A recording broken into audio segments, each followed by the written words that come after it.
बहुत बहुत स्वागत है दोस्तों आज के इस मार्केट एनालिसिस की स्पेशल वीडियो में, जहां आज हम बात करने वाले हैं लेंसकार्ट के आईपीओ के बारे में। लेकिन उससे पहले आईपीओ में अलॉटमेंट के चांसेस कैसे बढ़ा सकते हैं, उसके लिए मैं आपको बता देती हूँ कि हमने ऑलरेडी उसके ऊपर एक डिटेल वीडियो बनाई हुई है, जिसका लिंक आपको डिस्क्रिप्शन में मिल जाएगा। तो आइए शुरू करते हैं बिना किसी टाइम को वेस्ट करते हुए। तो सबसे पहले मैं अमित सर का वेलकम करना चाहूँगी हमारे पॉडकास्ट में। और मैं सर आपसे कुछ क्वेश्चंस हैं जनरली वो पूछना चाहूँगी। जैसे कि सबसे पहले आप मुझे लेंसकार्ट के आईपीओ के बारे में कुछ बताइए। तो दोस्तों लेंसकार्ट का आईपीओ आया हुआ है। हाइप इसको लेकर के बहुत ज़्यादा तगड़ा है। लेकिन हाइप मुझे लगता है कि जितना पॉजिटिव है उससे कहीं ज़्यादा शायद थोड़ा नेगेटिव भी हो रखा है। तो मुझे लगा कि एक छोटा सा पॉडकास्ट इसके ऊपर बनाया जाए ताकि आप लोगों के साथ पूरी इंफॉर्मेशन इस पॉडकास्ट के थ्रू शेयर की जाए कि क्या हो सकता है इस आईपीओ के अंदर और हमें निवेश करना है नहीं करना और वो सारी जानकारी इसके बारे में। तो दोस्तों इसके बारे में स्टार्टिंग करूँ तो लेंसकार्ट जैसा कि आप सब लोग जानते हैं कि एक इंडिया की नंबर 1 चेन है स्पेक्स की। आपको जो ग्लासेस लेंस वगैरह जो सब कुछ मिलते हैं यहाँ पे, तो गॉगल्स वगैरह, तो उसमें नंबर 1 कंपनी है। अपने पिछले कुछ सालों में इसने अपने आप को एस्टेब्लिश कर लिया है। सो अब इस लेवल पे कंपनी ये पहुंच गई है कि आप इसको ये भी कह सकते हो कि अनडिस्प्यूटेड लीडर है अपनी कैटेगरी में। तो कहीं ना कहीं उस चीज को लेकर के एक इसको बस भी ज्यादा मिल रहा है, इसको लेकर के बहुत ज्यादा बातचीत हो रही है। तो ये कंपनी बहुत अच्छा कर रही है। धीरे धीरे इसने स्टोर्स का expansion in terms of expansion and physical presence इसने बहुत ज्यादा अच्छा किया। ना सिर्फ मेन सिटीज से ये टीयर 2 सिटीज में गई है, बल्कि अब्रॉड में भी इनके अब स्टोर्स काफी सारे खुल गए हैं। और अब जो पैसा आने वाला है, जो उठा रहे हैं पैसा, उससे ये लोग बहुत ज्यादा एक्सपेंशन ओवरसीज भी करेंगे। तो इसका बिजनेस यानी रेवेन्यू ग्रोथ जो है वो तो आने वाले टाइम में ऐसा लगता है, अभी तक के फंडामेंटल्स देखते हुए, कि वो ग्रोथ तो बड़ी क्लियरली दिख रही है कि वो ग्रोथ कंटिन्यू रहेगी। क्योंकि एक बार अगर आपकी लीडरशिप पोजीशन बन जाती है, कंज्यूमर बेस बन जाता है, तो वो काफ़ी अच्छे तरीके से कंटिन्यूड रहता है। और इन्होंने काफ़ी सारे मेंबरशिप प्रोग्राम्स बना निकाल रखे हैं कि जिससे रिपीट कस्टमर भी इनका बढ़ता है। स्पेक्स एक ऐसी चीज़ है, वो आज की डेट में एक बेसिक नेसेसिटी तो है ही, लेकिन साथ में एक फैशन स्टेटमेंट का भी काम करता है। यानी आपको दूर का दिख नहीं रहा, पास का दिख नहीं रहा, लेकिन उसके अलावा आप उसको चाहते हो कि वो चीज़ भी अच्छी से अच्छी दिखे, सुंदर से सुंदर दिखे, ताकि आप ऑफिस जाते हैं या कहीं पे भी जाते हैं तो आपको वो स्पेक्स जो है एक खराब लुक से ना दिखे, आपकी लुक को एनहेंस करे। तो फैशन का क्या काम है कि वो चेंज होता रहता है। तो इनके पास नए नए डिज़ाइन, नए नए प्रोडक्ट्स आते रहेंगे। और उस चक्कर में क्या है कि जो इनका एग्जिस्टिंग कस्टमर बेस है, because of those memberships and other things and their variety also, तो ये सारी चीज़ें इनके एक रिपीट कस्टमर को रिवेन्यू लगातार बढ़ाती जाएंगी। तो वो एक बहुत बड़ा प्लस है इनके पास इस समय आज की डेट में लेंसकार्ट राइट। और सर कुछ एक क्वेश्चन ये बता कि जैसे इसके आगे अगर मार्केट में हम लेते हैं पी रेशो 230, जो कि काफी ज्यादा हाई है, में जी। तो क्या लगता है आपको इसकी वैल्यूएशन जस्टिफाइड है? तो ये बहुत अच्छा क्वेश्चन है, क्योंकि सबसे ज़्यादा इस समय इसी की बात चल रही है कि जी इनकी पी रेशियो जो है वो 230 की है, तो वो बहुत हाईली प्राइस्ड है and this this that that. देखिए सर्टेनली इन्होंने थोड़ा सा कम अट्रैक्टिव तो रखा ही है आईपीओ को, जो प्राइसिंग रखी है that is not very attractive. लेकिन हमें कुछ एस्पेक्ट्स को देखना होगा। देखिए इनकी जो पहली चीज़ तो ये कि इनका आईपीओ साइज क्या है, मैं थोड़ा सा उसके बारे में ब्रीफ कर दूं कि 7200 करोड़ का आईपीओ आ रहा है, और जिसमें से फ्रेश इशू जो है वो 2150 करोड़ का है। बाकी का जो 5100 करोड़ के अराउंड का वो ऑफर फॉर सेल है, यानी एग्जिस्टिंग प्रमोटर्स और शेयर होल्डर्स हैं वो थोड़ा सा एग्जिट कर रहे हैं वहाँ पे। हालांकि प्रमोटर होल्डिंग प्री आईपीओ जो है वो 19% समथिंग है, और वो पोस्ट आईपीओ 17% समथिंग है। सो बहुत ज़्यादा फॉल नहीं है पोस्ट आईपीओ प्रमोटर की होल्डिंग में। और इनके जो प्रॉफिट्स हैं, जो रिवेन्यू है, वो इनका 7000 करोड़ का भी पहुंच गया है इस साल। पिछले साल 5600 करोड़ का था, और 297 करोड़ का प्रॉफिट हो गया है, जो कि पिछले साल 10 करोड़ का लॉस था। तो इस साल ये कंपनी प्रॉफिट में भी आती हुई दिख रही है, which is a positive sign. और मुझे लगता है कि आने वाले टाइम में थोड़ा सा इनके रेवेन्यू ग्रोथ थोड़ा सा बढ़ेगा ज़्यादा तेजी से। शायद प्रॉफिटेबिलिटी में क्वेश्चन मार्क हो, क्योंकि उसका अभी कुछ भी बोलना थोड़ा सा मुश्किल इसलिए है क्योंकि ये पैसा काफ़ी सारा एक्सपेंशन में यूज़ करेंगे, तो काफ़ी सारा केपेक्स यूज़ होगा। जब केपेक्स यूज़ होगा तो वो कहीं ना कहीं इनकी बॉटम लाइन को हिट करेगा। तो वो हो सकता है थोड़ा सा टाइम लगे प्रॉफिटेबिलिटी को उस लेवल पे आने में जो बाजार की एक्सपेक्टेशन है। तो एक बात तो तय लगती है इन सारे नंबर्स को देखते हुए कि शॉर्ट टर्म गेन लिस्टिंग पे तो ये देगा, लेकिन थोड़ा सा पेशेंस शायद रखना पड़ेगा लोगों को, और ये मीडियम टू लॉन्ग टर्म में एक अच्छी रिटर्न देते हुए दिखाई दे सकता है।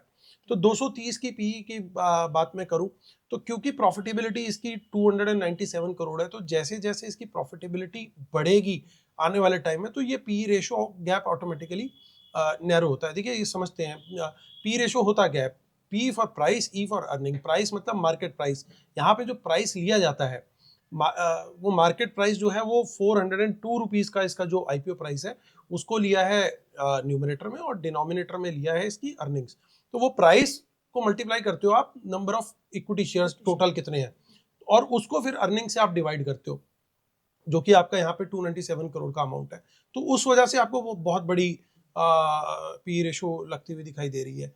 लेकिन जैसे जैसे ये प्रॉफिटेबिलिटी बढ़ेगी वो P ratio automatically come down हो जाएगी। अगर इसका मान लीजिए इस साल भी प्रॉफिट सपोज कीजिए कि नहीं होता, तो फिर तो इसकी पी रेशो होती ही नहीं कुछ, क्योंकि मतलब वो तो या 1 करोड़ होता तो फिर तो वो कहाँ चली जाती।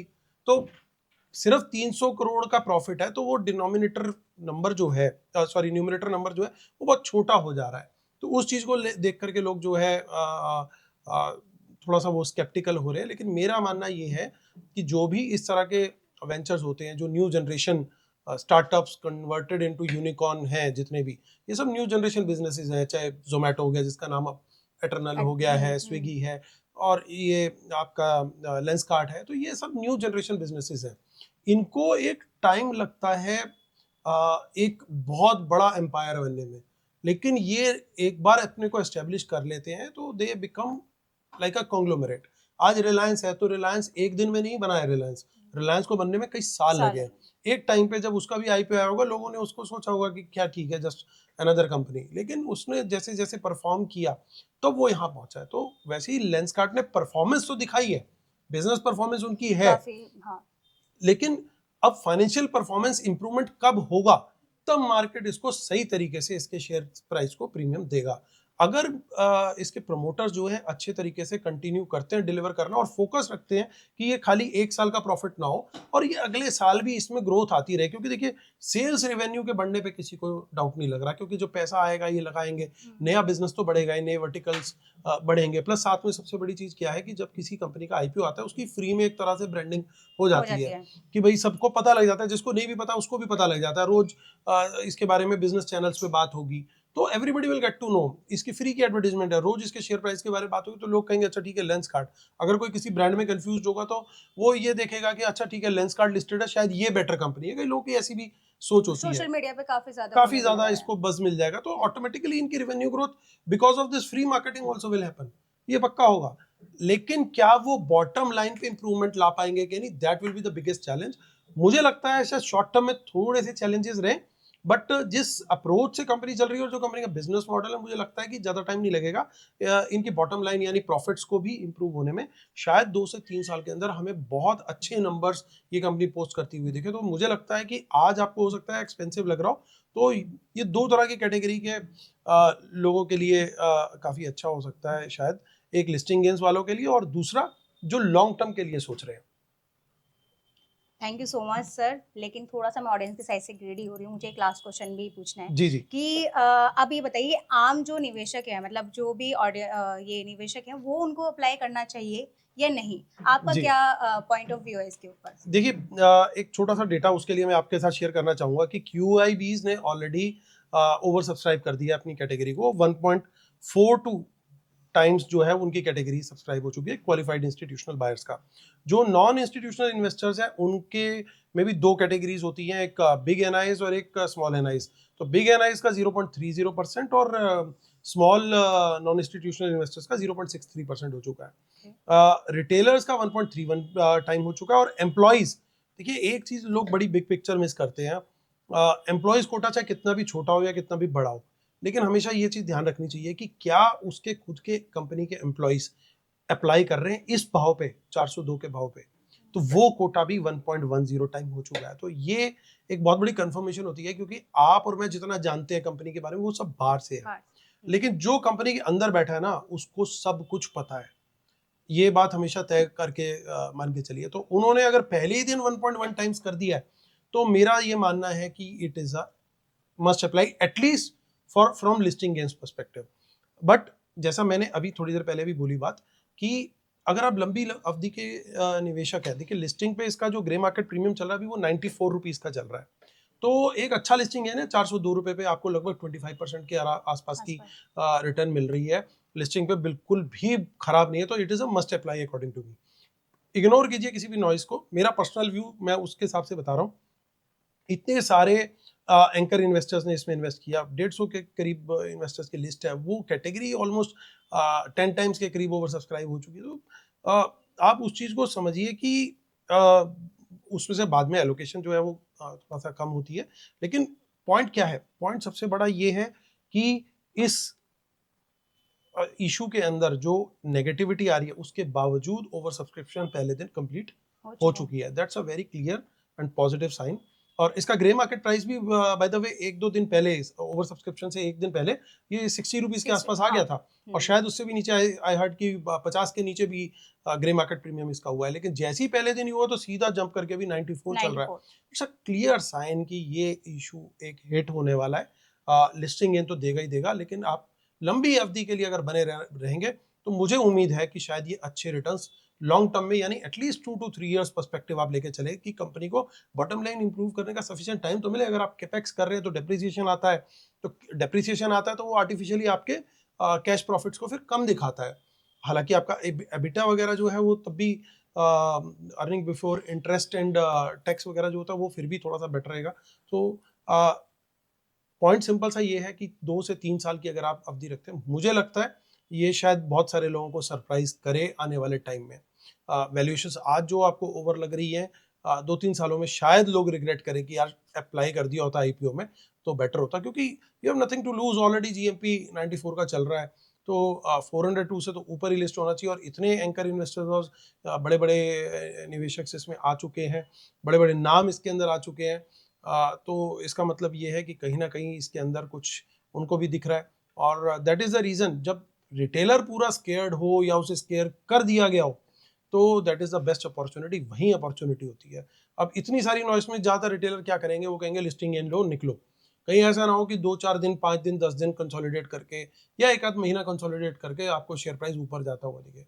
तो investment from listing perspective and long term perspective would be my personal view. बाकी आप लोगों के ऊपर है।